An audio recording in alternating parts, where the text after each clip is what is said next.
আসসালামু আলাইকুম। আজকে নতুন একটি ব্লগ ভিডিওতে আপনাদেরকে অভিনন্দন। আমরা এসেছি আব্দুর রহমানকে নিয়ে, আমার মামা, অভিজ্ঞ ডেন্টালিস্ট। আর জুয়েল মামার এখানে আসছি।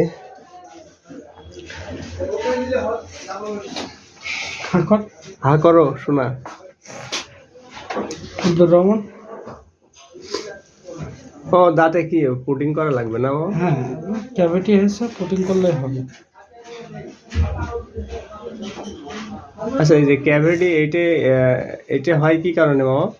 খাবার জন্য থাকে, চকলেট, জুস, সুইংগাম এগুলো খায় না। জি জি জি জি, খাবার জন্য থাকে ক্যাভিটি থেকে খাবারটা পচে যায়। মামা আপনার একটু ডিস্টার্ব করলাম। বলছি এই যে বাচ্চাদের দাঁত মোটামুটি ভাবে সুরক্ষা রাখার ক্ষেত্রে কিছু উপদেশ যদি দিতেন। বাচ্চাদের দাঁত সুরক্ষা রাখার ক্ষেত্রে রাত্রে শোয়ার আগে ব্রাশ করালেই আর ওই যে চকলেট, জুস, সুইংগাম, আইসক্রিম এগুলো যত কম খাবে ততই ভালো। আবার অনেক সময় কিন্তু গ্যাস্ট্রিকের সমস্যাও দেখি যে হয়, বমি করে সকালে। হ্যাঁ, এগুলো কি ওই জাঙ্ক ফুড বা ওই জাতীয় এই খাদ্যের কারণে?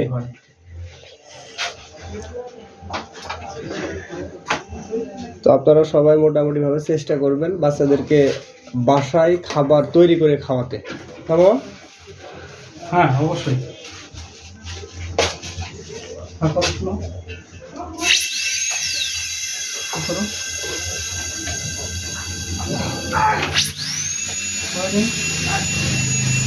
খাওয়া লাগবে রাতে।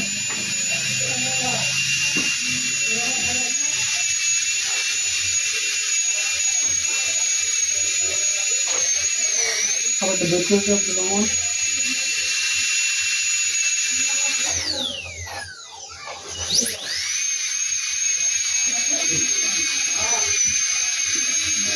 দাঁতের সমস্যা হলে আসলে বাচ্চাও যেভাবে জ্বালাবে, বাচ্চারও সমস্যা আর ফ্যামিলির সবার সমস্যা।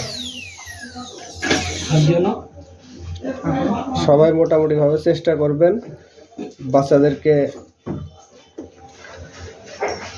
রাত্রে ব্রাশ করানোর এবং পাশাপাশি পুষ্টিকর জাতীয় খাদ্য খাওয়ানোর। তো সবাই ভালো থাকবেন, ধন্যবাদ।